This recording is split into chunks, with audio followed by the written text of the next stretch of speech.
Today I'm going to go over SSRS reports. That's SQL Server Reporting Services. I'm going to talk more about making reports for getting data out, that type of report, instead of forms. What I've played with SSRS, Crystal is much nicer for forms, so that's where the pain's going to come when we have to eventually transition. But at least Epicor did most of that pain for us in creating the forms. But I know a lot of people are worried about SSRS. I kind of want to, I don't know. I've been really happy with it. I think for getting data out, it's a really good tool. And I've gotten data to people that normally wouldn't have gotten data. So it's been helpful in that way. To do this demo, I am actually running everything off my laptop.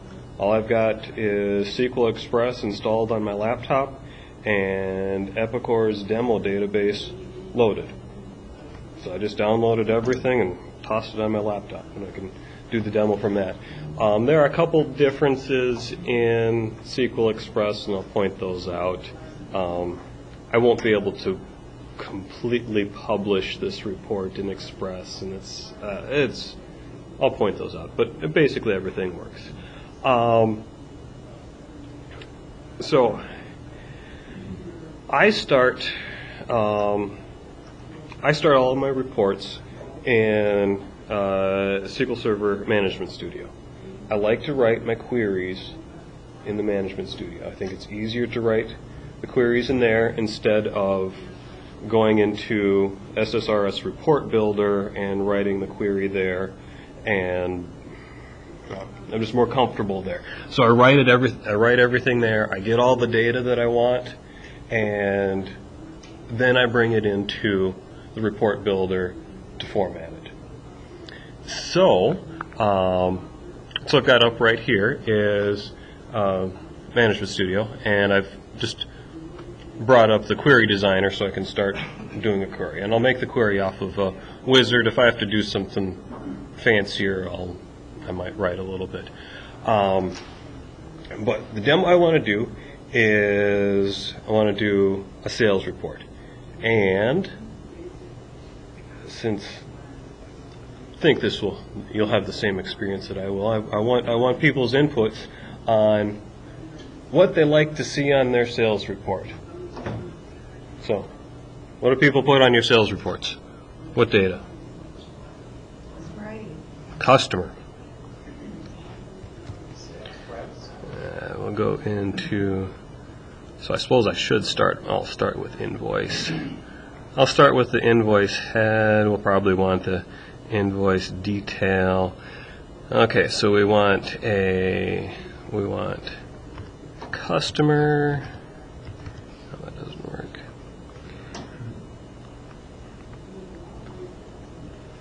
We want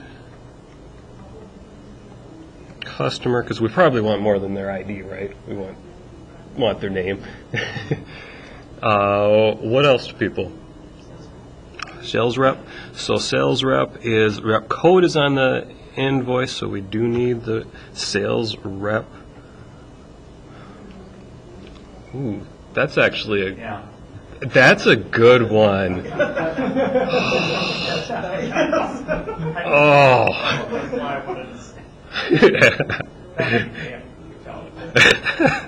No, it's much okay. Sales rep. Reason why I say sales rep is a good one. I don't know how to do it. I've done it in SQL. I haven't done it in BAQ because stored on the invoice is a field that is sales rep codes, rep list, and it's a list of all the reps separated by tildes. So that's kind of ugly. All right, what else? Do we want anything about the part? Or Go from an invoice then for your dollars, or are you looking at what you've invoiced or what you've sold off your sales order? You probably want to look at what dollars actually came in after you're coming up. invoice. Yeah, actually, I will make one statement on invoice. I actually go, for sales dollars, I go a completely different route than this. I start at Tran GLC. I start from the general ledger and work my way back because we've got a variety of different invoice types that are advanced billings, don't necessarily hit sales. You could have invoices that don't hit your sales account. So I start at the sales general ledger and work back. I'm not going to get into that because that's ugly. For us, let's see, people like part class in our organization, let's see, product group,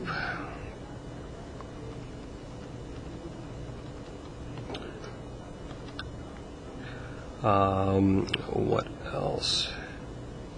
I'm going to bring in one other little table which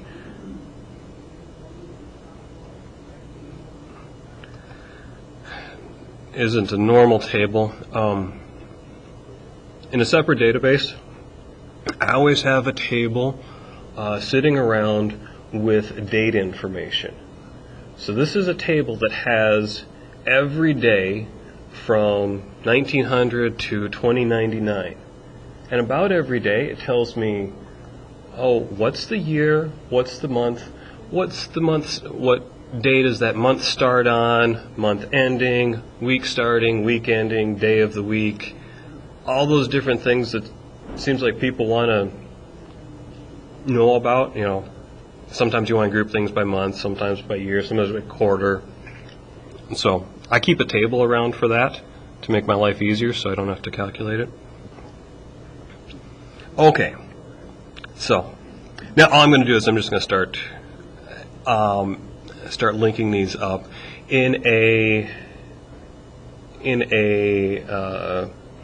live database. I believe these would have foreign keys on them and would have auto-linked based on foreign keys. I do not have foreign keys since it's, yeah. Actually, maybe not. Let's see. Company to company invoice number. So, customer and customer number and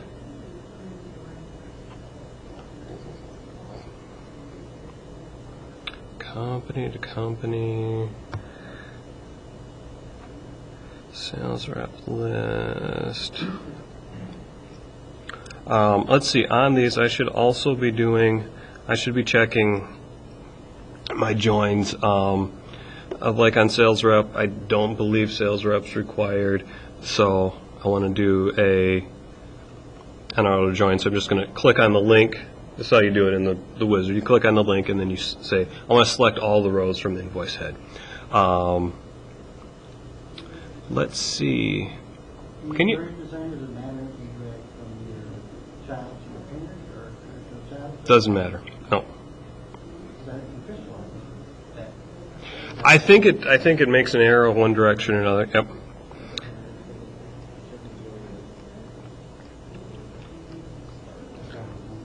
Yeah. Make this. So on the invoice detail, I'm going to have.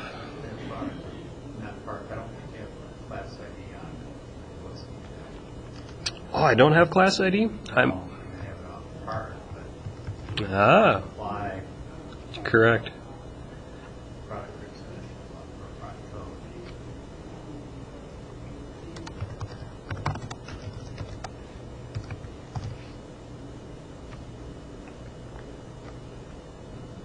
I just cheated to bring in the I could have right-clicked and said add table. I knew what the table was. So let's see. So invoice. We got company,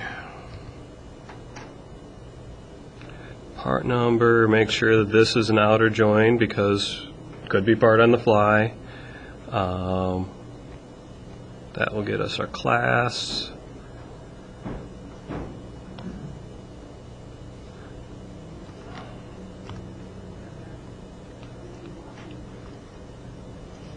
And again, an outer join. Oops, wrong direction. And product group. Again here, if your parent was an outer join, doesn't your child then also have to be an outer join? That Crystal works that way. You can't go outer in or outer. Or you can if it doesn't work or something. So you could do a, I don't know what that would look like on if you did you're talking the part to part class relationship. Right. Set that up as in there with the support line. So I think Crystal wouldn't. I don't remember. So in something like that, when I want specifics like that, I would do a subquery. When in doubt, I would do a subquery, which I won't talk about subqueries. Okay. You know what? There's one other field we need here.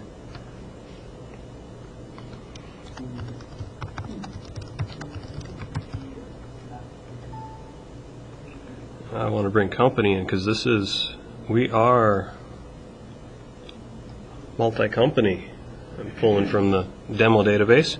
Okay, so I'm just going to start selecting fields and giving them better names. Company, let's see, we have invoice number. Oh, sometimes we like seeing PO numbers on there. Oh, how about an invoice date?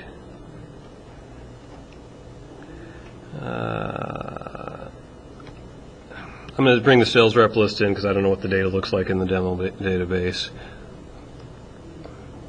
On the invoice, let's bring the line. Sometimes we like the customer's part number. Let's bring in a description. Let's see, doc unit price, doc extended price.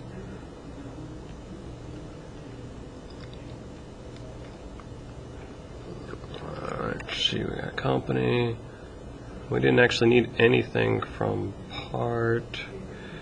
Sales rep, let's bring their name. I made it an outer join. So we're not going to get hits on until they separated. I can at the end I'll do that link.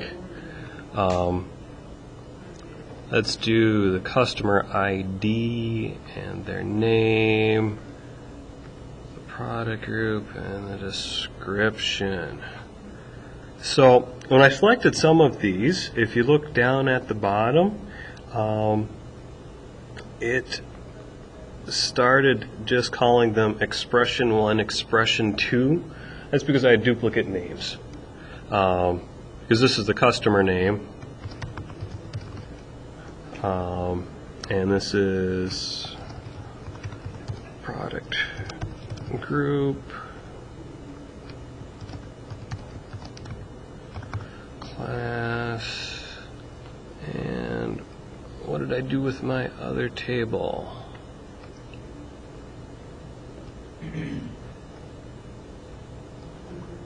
And we got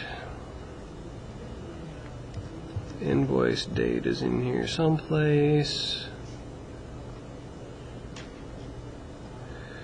And to do month starting and week starting.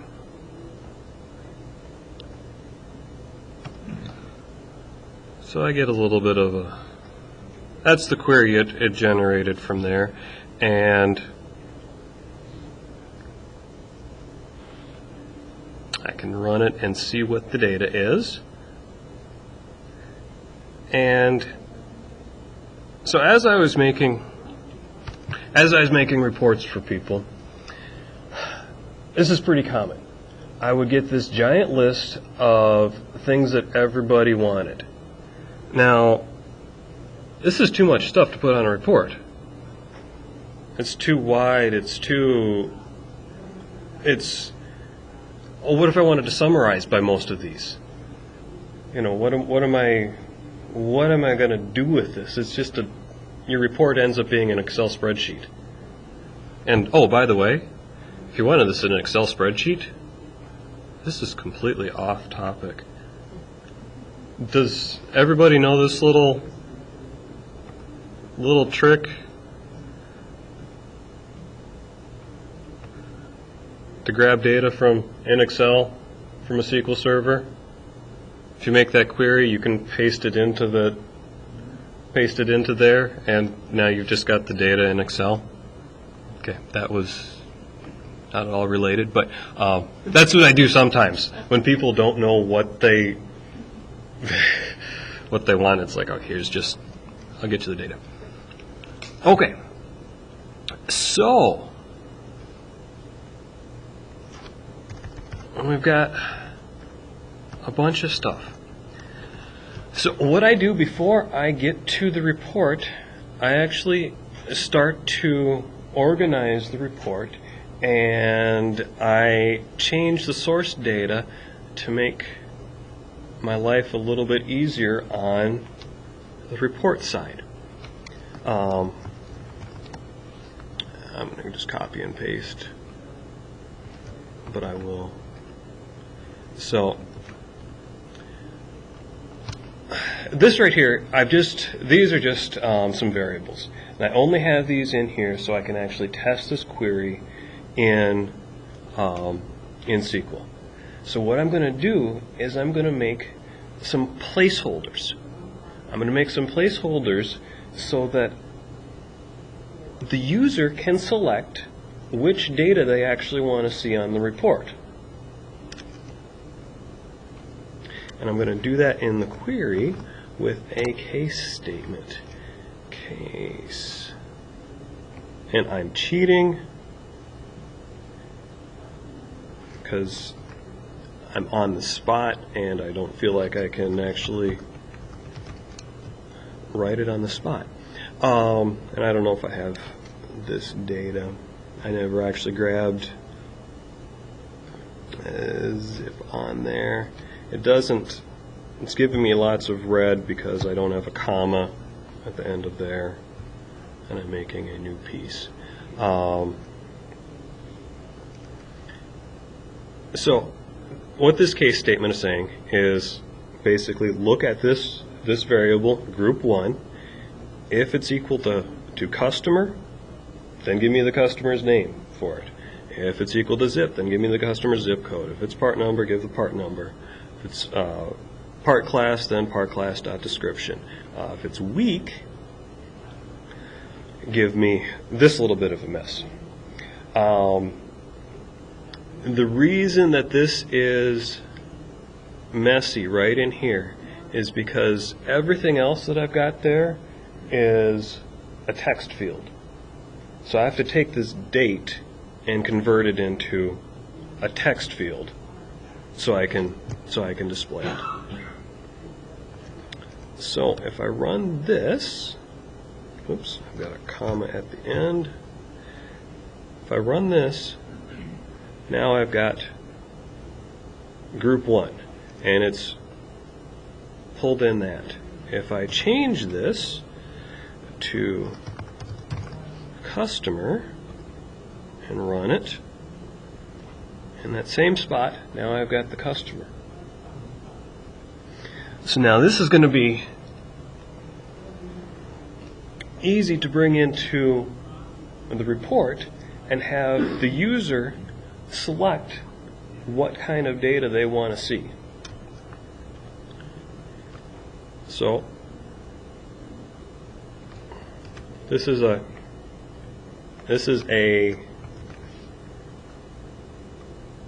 copy and paste of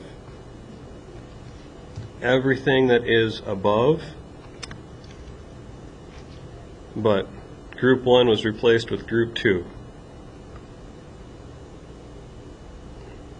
Does that kind of make sense?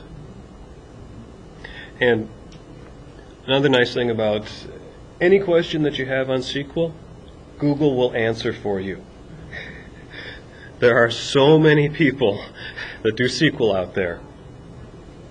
You can get anything answered. So if I run this now, I've got 3 groups. So I'm going to take this, and I'm going to finally get into the report builder.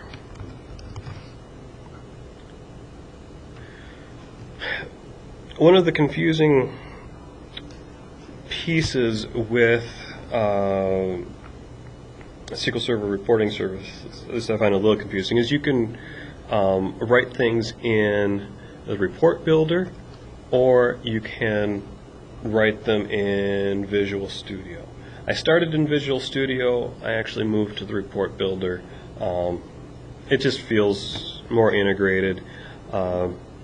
Normally if I've got a report that's deployed, so after you actually, when you do the SQL install, if you hit the checkbox for yes, I want a report server, everything's there that you need for it. And it'll give you a URL that you can go to and see reports. Normally if you've got an existing report, all you have to do is click on the drop down, and there's a link there that says Edit in Report Builder. SQL Express, for some reason, says I don't want to give you that option. Trust me, it's there, and it's an easy way to just edit an existing report. And then when you save a report, I'm just starting with a blank report. The wizards work pretty good. They're a good place to start. When you save, you just tell it to go to your server, and it gets pushed up. So getting started, I would use one of the wizards. They're pretty much step by step. I'm actually going to use a wizard to build this table out. First thing I need to do is add a data source. So, and what you will normally also want to do is you will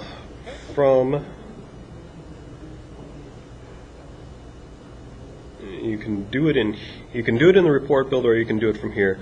But if you create a new data source on your reporting service, then you can just select that from the list, and you don't have to build the connection string.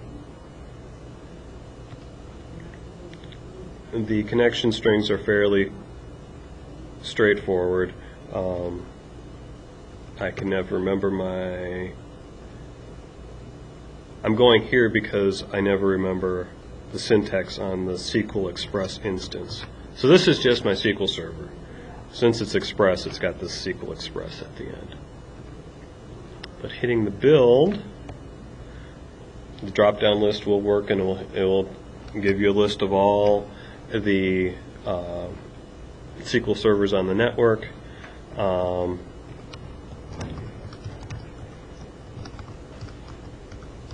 I would suggest on your database making some sort of a report user, and then use those credentials to see to access the data. And this is just the demo database. And tested it succeeded. And okay, so now I've got a data source. So the data source is, what server am I going to? Now I need to create a data set. You can also do shared data sets. I haven't found those as helpful because it seems like every report I do, the data's different. So so I usually will not use a shared one. I'll use one embedded in my report. If I'm feeling nice, I change it from data set 1 to something more descriptive. That's especially nice if you are having, because you can have multiple data sets in a report. And you know what? I will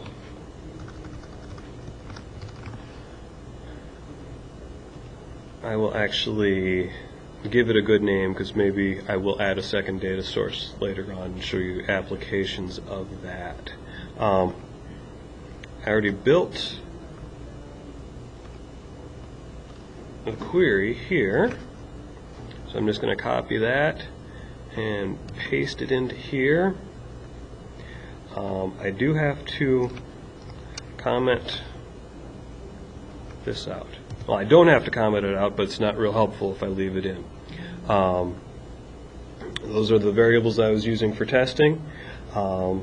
Nice thing about SSRS is when I comment those out, it's not going to give me an error. It's just going to make some parameters for me with the names group 1, group 2, and group 3 because it knows I need them.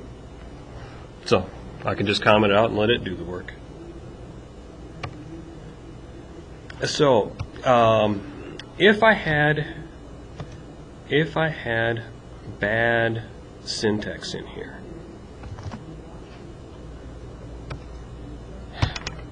this seems to be especially if you've got parameters, this will be the result you'll get.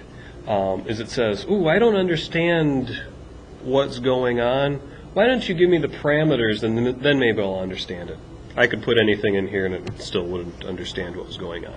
I just wanted to show that to see what happens if it fails. But if you can run it in SQL, it'll run here. So that means you can do anything. You can comment table expressions. You could do whatever you wanted. So it created parameters for me, group 1, 2, and 3. And I've got the data here. So I'm going to use one of the wizards to generate this. I'm going to use a table wizard.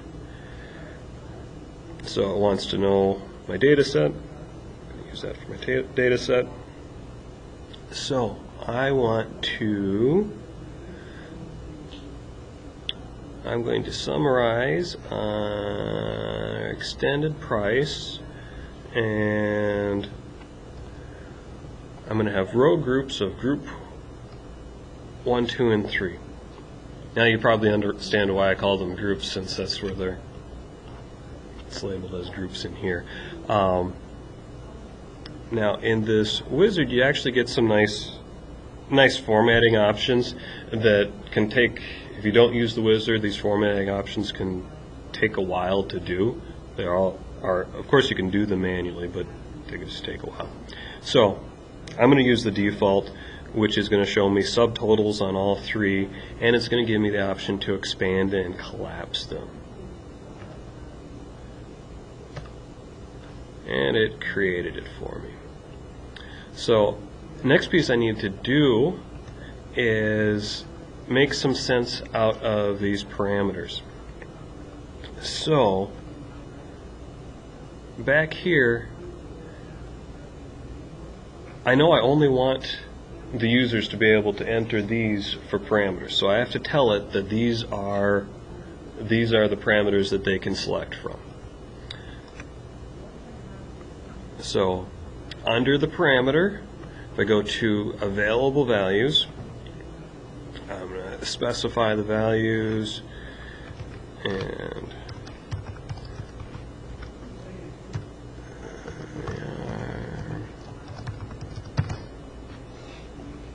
what was my, let's see if I can,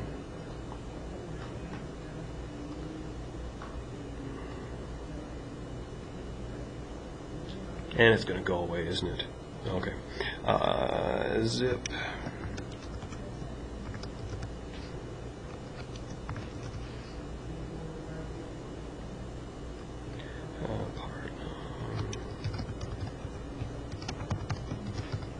Oops. So the label is what the user is going to see. The value is what's going to be passed to the database. Part class.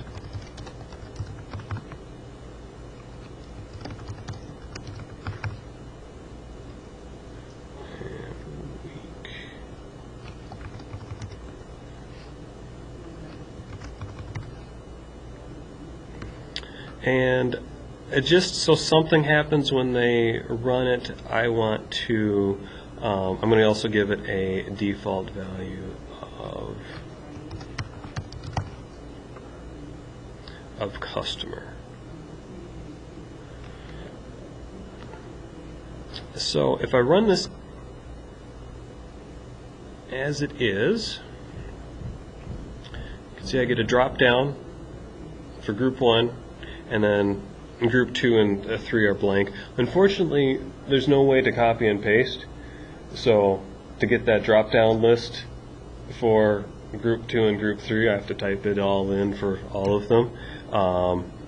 So I think you get the idea. So what I'm going to do is I'm just going to give these some default values.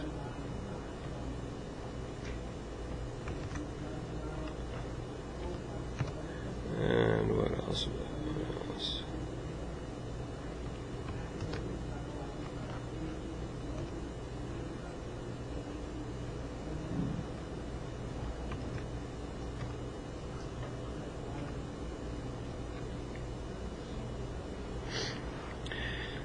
So now I've got a report that is organized by, grouped first by a customer, then by part number, then by zip code, and I can start to break this out and see the detail of it. I can change this, and now this is a report with a completely different meaning. It's the same report, but now it's summarized by week. So what this did for me was I was all of a sudden able to make one report that satisfied 5 different people in the way that they wanted to see it. Because I started going down the path of making 5 different reports, and I was driving myself crazy. And if somebody wants different data in here, I come back to my data set and I get the data in there, and then I add it to the case statement. So I just last week our CFO, he wanted sales by ship to state. Luckily, I already had it in my data set, and there was a report that summarized it very nicely. So all I had to do was add it to the case statement, add the parameter, and here's this report that he's already been using, but he's got a new option.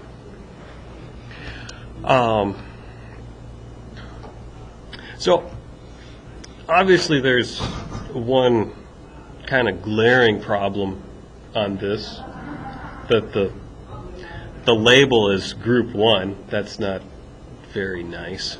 So let's fix that. So we're going to create a placeholder. placeholder is just it's a placeholder where you can put you can either put just text in it, or you can put an expression in it. You can select a value. I'm going to use a value, and I'm going to use a function. So you get a variety of functions down in here. You also get you can also grab your data. Like if you want to do a calculated field, you could. Here's how you would grab your data and do a calculated field. But I want one of my parameters. Now I don't want the value of group 1. I want the label of group 1. And how do I know the syntax for a label? Google told me. That's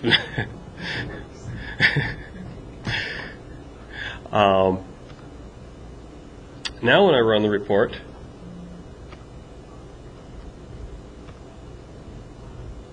my label's changed. And you can see that would be applicable all the way across for those three groups.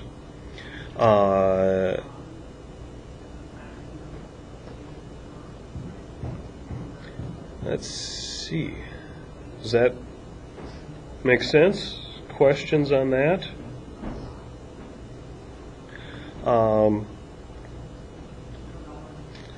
The other thing that is kind of interesting about this approach is, since I'm changing the source data,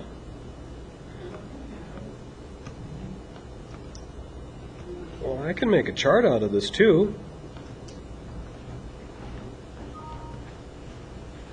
Values, I want to do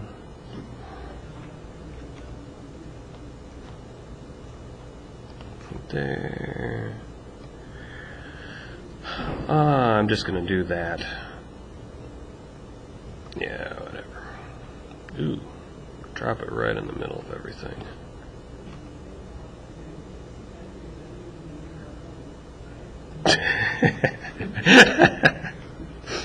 I might need to resize that a bit, sorry.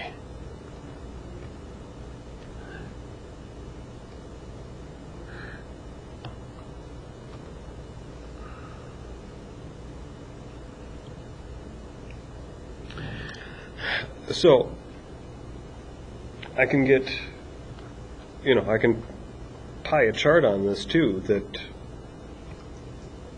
is based off of whatever data I'm selecting there.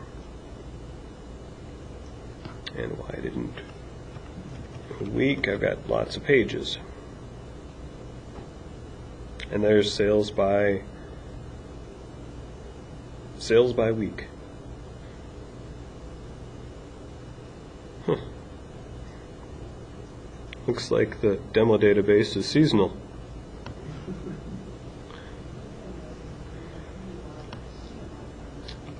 So, some other things. If I wanted a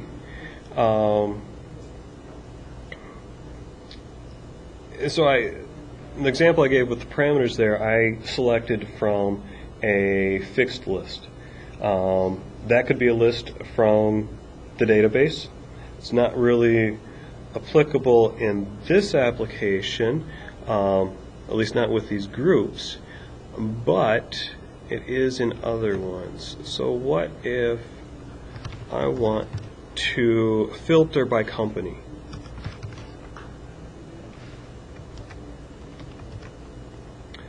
I'm going to add a parameter for company. I'm going to add a data set for company.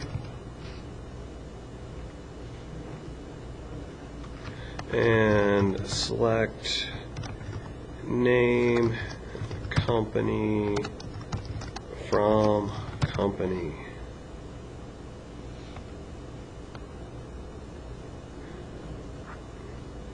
So all I did there is I'm just hitting the company table, and I'm getting the name of the company and the company code. Now on this parameter, I can go into available values and get them from a query. I want to pull it from the company query. The value is going to be company, the label is going to be name. So if I run this, now I get a drop down with my list of companies.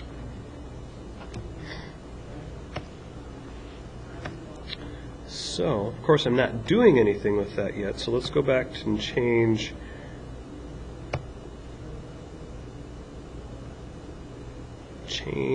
the query.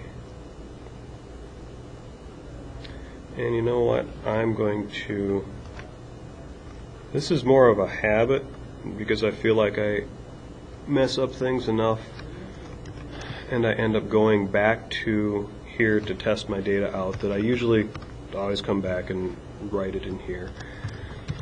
I'm going to make another parameter, and what are these?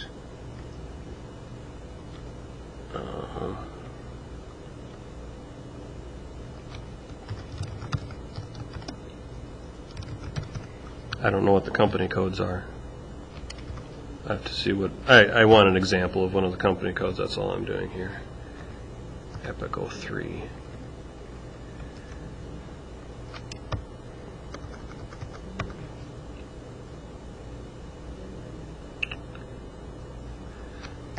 So I'm going to add to my query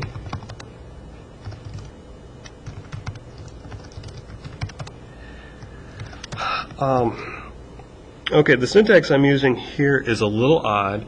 I'm using this syntax because I'm actually going to change that parameter to allow me to select multiple companies. So I'm going to say if normally, if I wanted just this to run straight, I would just say that, and now it just gives me that list. I'm going to use this because I want options in the future to say where the company is in my list of companies that I'm going to give it. So now I've got that, and I can go back to here.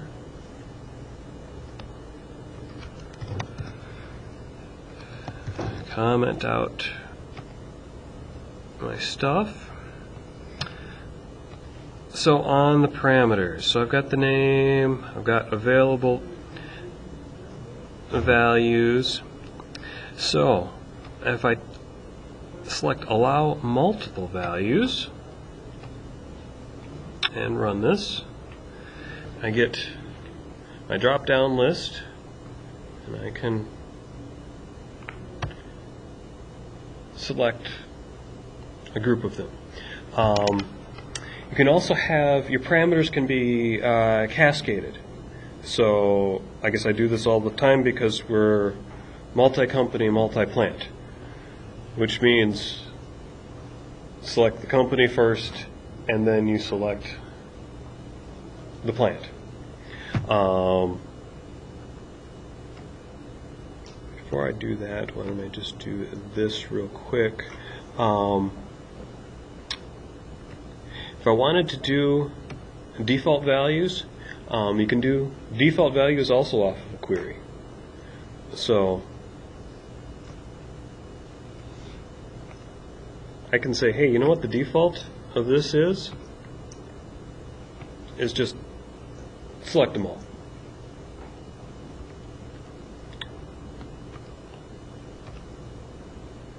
Let's see. Do you want to see cascaded parameters? Should I toss plant in there? Okay. So to do cascade on there, I'm going to need to add another data set. Do I have anything? Do I have plant in this data? Yeah. Invoice details should have plant on there, right? Okay. Okay, so my data source and select. What is it?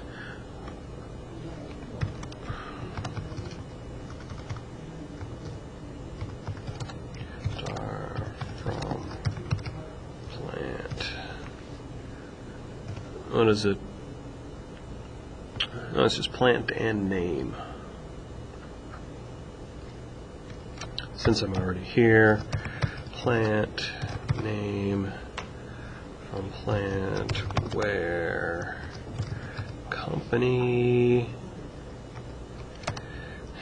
in company. This I won't be able to run from here since I didn't declare company, but that's going to be my query. So I'm going to reference whatever the value was that was selected in company to determine my data for this drop-down list. Thank you. And parameter, add a new parameter of plant. We'll allow multiples. We'll get it from a query, values, plant, labels, name.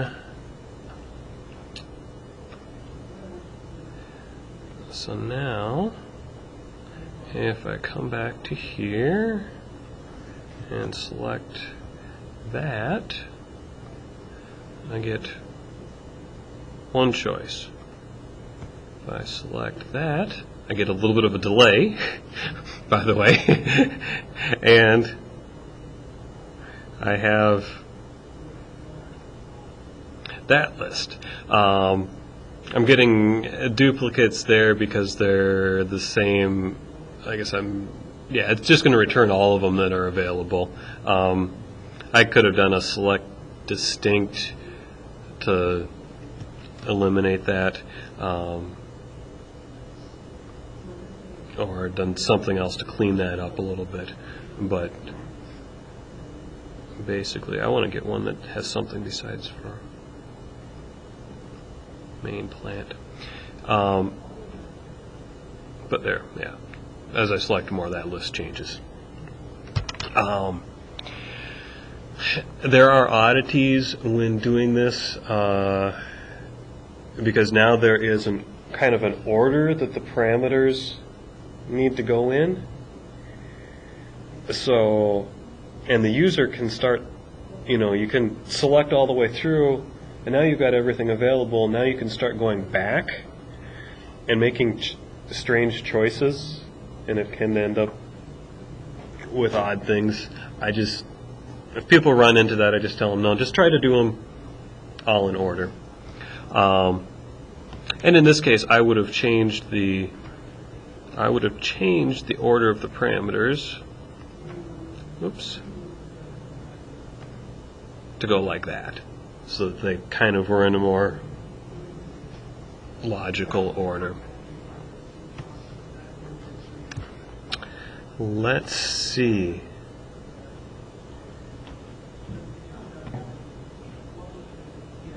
Can you do suppression, for instance, maybe unless it's customer, or if it's customer, you don't want to do the chart, but you'll only do the chart if it's yes, you can do. Yes, you can suppress stuff. Where I most common end up with suppressed values is actually in some of the groups. Because now you've made things kind of flexible enough, you can make some really strange reports. I could say customer, customer, customer, and then I get 3 groups that are all the same, and or else sometimes I've depending on your structure, you might end up with blank records.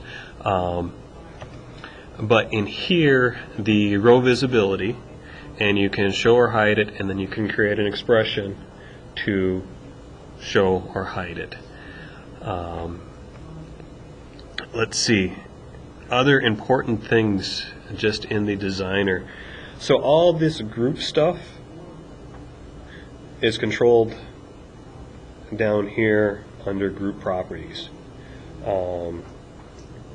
So that's where you actually can change what it's grouped on. So if you're making this from scratch, you would be selecting these. Defines what it's sorted on, so you can sort on different things that it's. Let's see, I will admit the one I always have a hard time remembering where it is the expand collapse command. That's buried in there someplace as far as where I get this, the plus minus, the plus minus on this. And you can set those defaults so it's either, so it's some of them are expanded or some are not. I've done reports where I've done it dynamically. So say the report was just run for one customer. Well, if it's only run for one customer, then expand it out. Show me the detail, don't show me just the summary. So those are all possible. You can do the same type of, similar to Crystal, you can do sub-reports and embed sub-reports. A functionality there, if you're familiar with Crystal, it's almost identical. I can't think of much difference there. All the Epicor forms are full of sub-reports. This one's I've seen. Alex, is that? Are the SSRS forms on E10 full of sub-reports? Yes. Okay. It's kind of what I saw.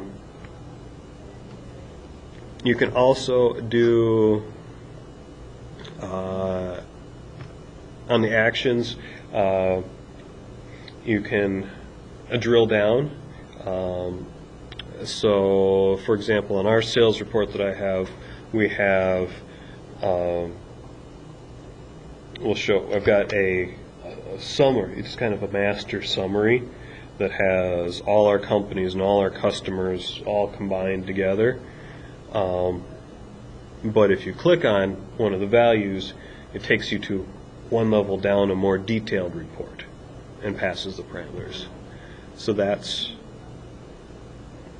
is available. Like a quarter-to-quarter comparison in the report? Can you do that? Yes.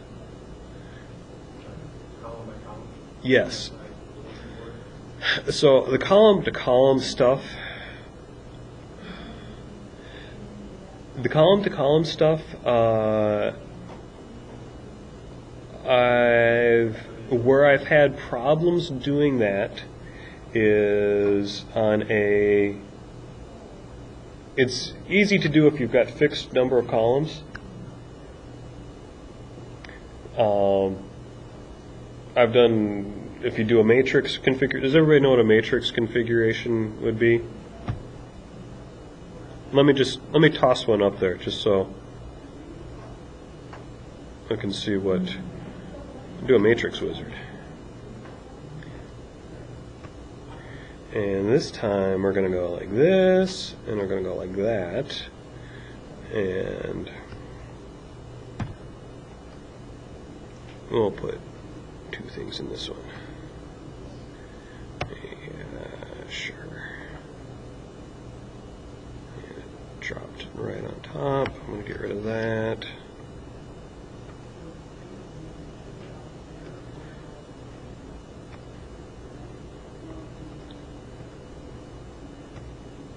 Oh, matrix, I forgot, Crystal terminology on a matrix is crosstab. There we go. Like with Excel. Like pivot table, yeah. Yeah. So now it's got data going across the top. I think I've gotten it to work, but I haven't done it much. The column-to-column calculations. It's easy to do on the summary, the whole data set, but otherwise when it's dynamic, it's been challenging. I don't. What would an example be of a column calculation? What's that? What would be an example of a column calculation that you talk about there? Like if you're doing, Q1 sales and one column and Q2 sales and the second column, and maybe do a difference like a percent up, percent down, or Yeah. change. Yep. Is that what you're talking about? Yep. And that, I don't remember. I'll be honest, I played with it. I've gotten it to work in some situations. I haven't in others. And I've never felt, it seems like such an easy thing, because you think about it in Excel, and I just want to go insert a column and add that to that. And I haven't gotten it to work as easy as that in here. I guess I wasn't expecting it to either. I'm just curious whether that was something that everything else looks, you make it all look so easy, so I thought, well, that's something. I've used the progress, ADL language to do that kind of report in the past. And some of the stuff like that, I may change my data, because I always go the easiest route for me. So if I couldn't figure it out, depending on where my head was sitting, if I couldn't figure it out in the report, I might just change my query and do it in SQL and do the calculation in SQL. Because I know I can do that. I'd have to probably Google it and spend some time and so. Can I see somewhere on the sub-reports that you can pass information into a sub-report, but you can't pass it from the sub-report back to the main report? Something like that? No, so you can just sub-report. You can display. But if you pass that information, can you do that? You'll say look up a total and pass that total back to the main report. That's right. Shared variable. I don't know. I thought I read somewhere in SSRS that you can go down, but you can't go up. The other way around, something like that. And I wouldn't have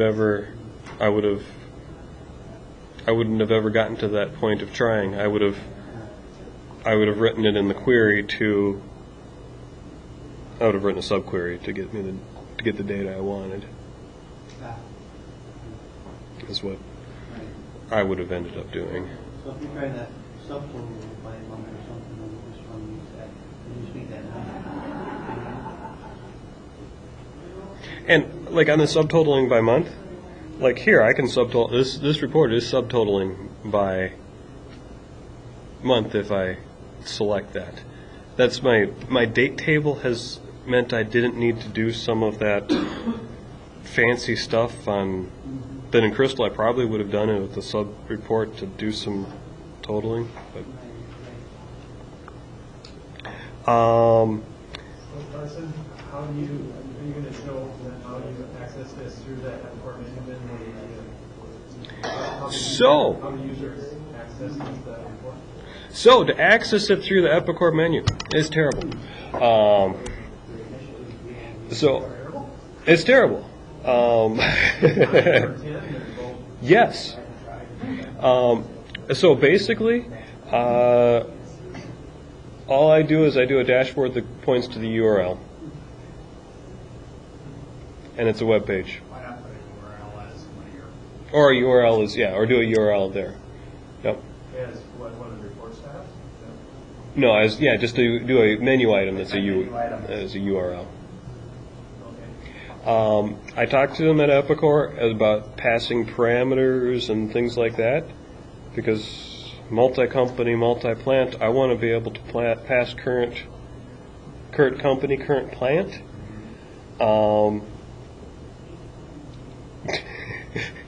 Don told me, oh yeah, I'm sure it can do that. I hit people up at Insights, like, nope. So you're really just running the report. It's Yep. totally outside it. Yep. So the workaround I did to pass parameters is I made a dashboard with a query that queries current company and current plant, and then did a publish subscribe relationship in the dashboard to publish out the parameter. So yes. So is the URL? The URL, you can pass parameter names. So you pass parameters by the URL link. So then you can send it what you want. So do you have a couple examples of how you've got it set up now in your database? Let's see. Yeah. I haven't done anything with SSRS. And I thought in the report styles it says there's a selection for that type of report. Yes. There was my inclination that it was going to come out of there. Yeah, which you can do that too, and it just gives you well, actually, I don't know if I ever got it to work quite the way I wanted, but I never actually installed the SSRS piece, the Epicor SSRS piece. I never installed it. And I figured I don't want to clutter things up if I don't have to. Is that what you require? Yeah, I think to get that to work. Let's see.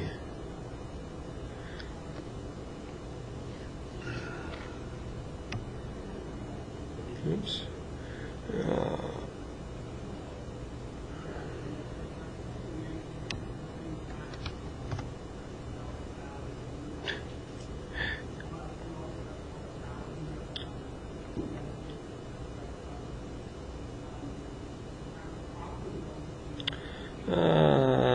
Let's see.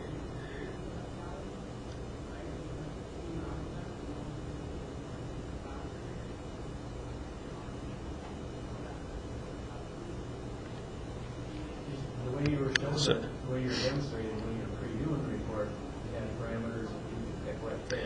Right. So the preview is actually very similar to the way it looks on here. So this one is actually not doesn't have a drop down. So this is a URL now? Yep, it's URL. So it's just looking for manufacturer. It's going to hit all our companies. Probably it's going outside of, it's probably hitting non-Epicor companies also on this. And it's really slow. Shouldn't be this slow. You're demoing with 2012? This is 2014. Not much changed between 2008 and 2014.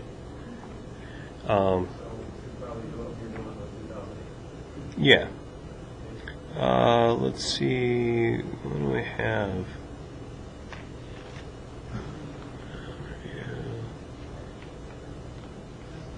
Does this give me any drop downs?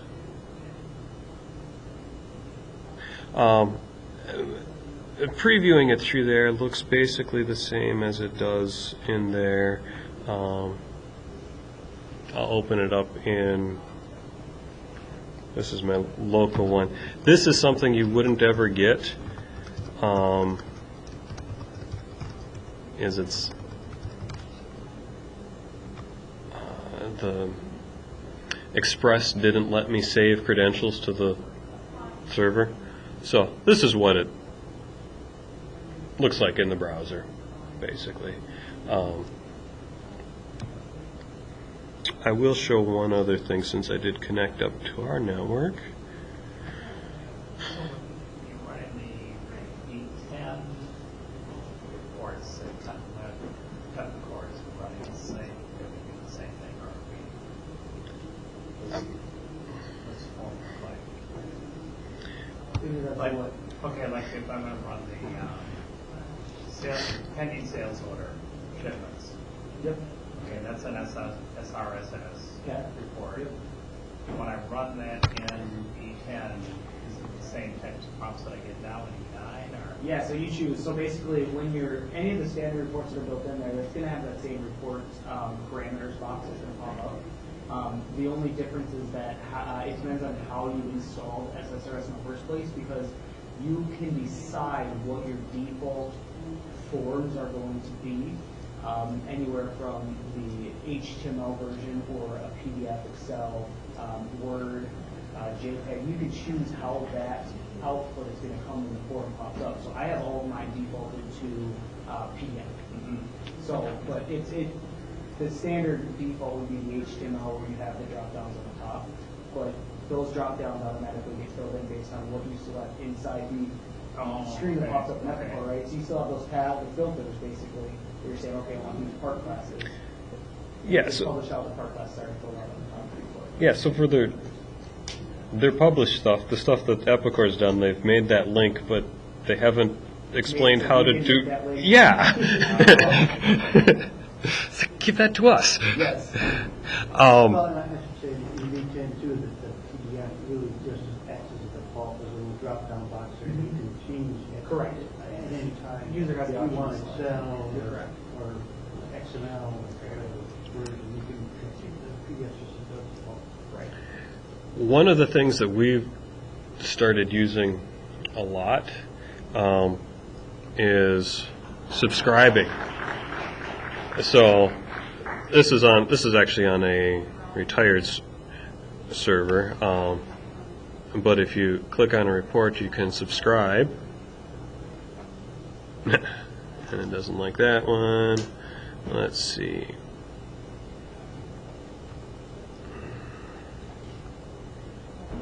Subscribe.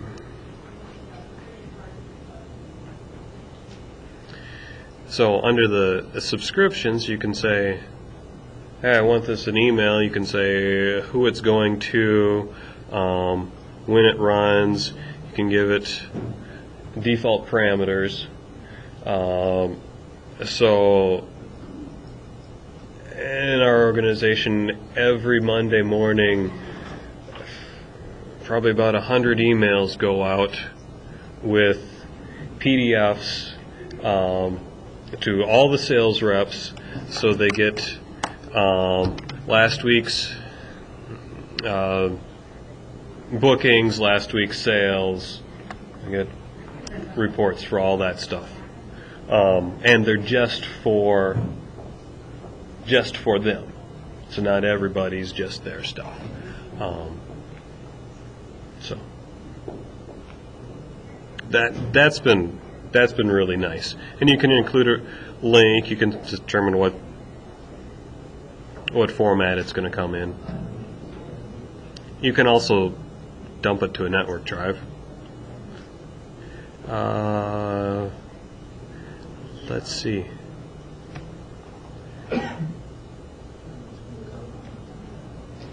For us, that's actually been one of the biggest. That's gotten more people involved than anything else. And I don't know why they need it in their email. Yeah, have an Excel in your email. But they need it. And then they look at it. And then sometimes they actually follow the link and, adjust parameters and look at the data in more detail.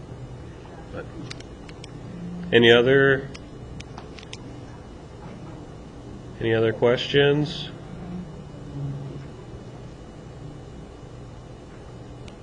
All right. Bruce, did you want to see that link? Do you want to see sales rep? Yeah. Okay. I'll do sales rep for Bruce.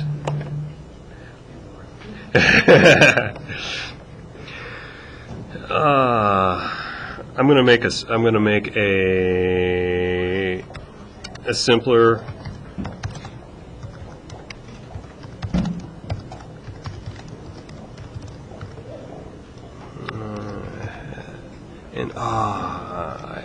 invoice and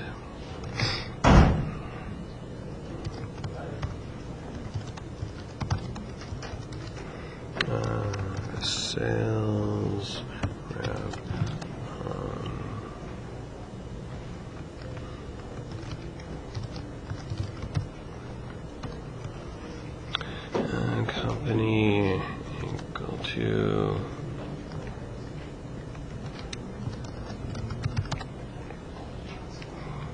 So, first question is, how do you want to see this? So, since we can get multiple, do you want a single record or do you want multiple records for each sales rep?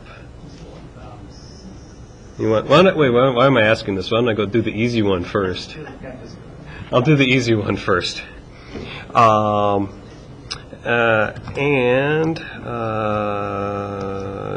Invoice head dot sales rep list like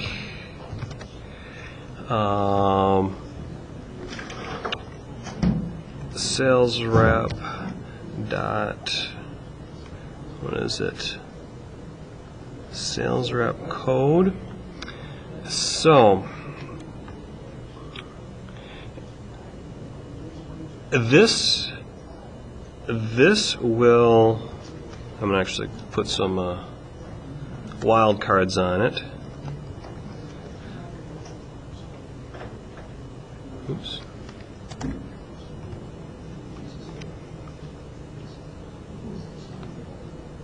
So let's go invoice number, sales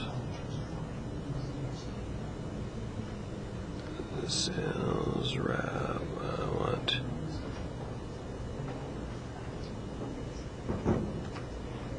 I'm just going to bring out the data and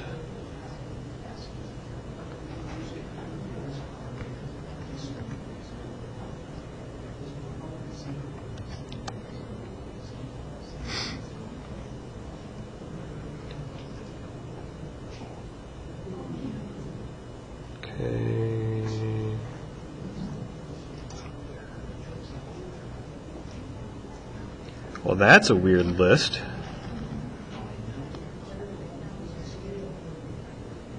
There we go. So that brings it out. The better way to do this, that way it works. The better way to do it is be explicit and say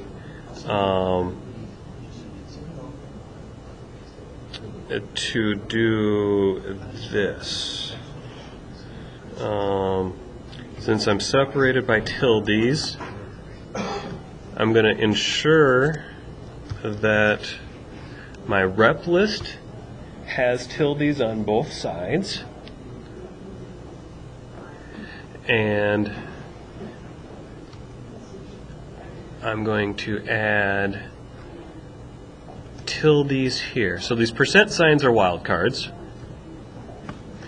So the reason why this is better, if I had sales rep codes, if I had a sales rep code that was AB and ABC, sales rep AB would match ABC because by wildcarding everything. So this, I'm saying I want I'm separating by tildes.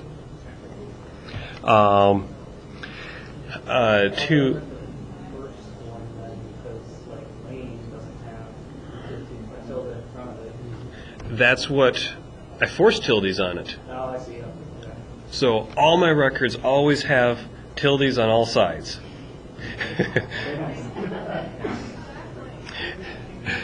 So it should still work. See it hits lane, and it should get them there. Yeah, there's Lane and Scott. To do to make it into a list is more complicated, because the other option would be to return a list of them, and I don't remember how to do it offhand, because you have to pivot in. You have to pivot it in SQL to change your rows to columns in your subquery, which you can do, but it starts to get uglier.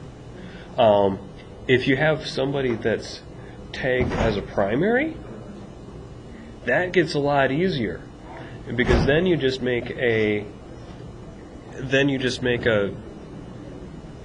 your list based on can make a filtered list that you're comparing to, so that you only get one record back, things like that. And I actually I had to deal with this because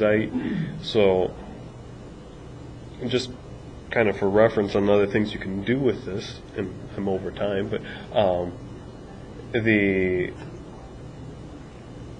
so our sales report, it picks up the domain user ID, goes off, checks out who they are based on their Epicor security, and says, oh, can you view sales reports for everybody? Okay, then you get everybody. Oh, no, you're just a normal rep. Okay, now we're going to hop to the sales rep authorized users, and basically work its way through to display everything that they can see. So I put security inside the report based on, but it's passed by domain credentials, which Look at all of the workforce, what territories they can see. yeah, we've got they've got, yeah. Yep. So I just used what was already there, and so a sales manager sees all of his reps, his authorized users, all those reps, and that kind of stuff. Yeah. All right? Yeah. Okay.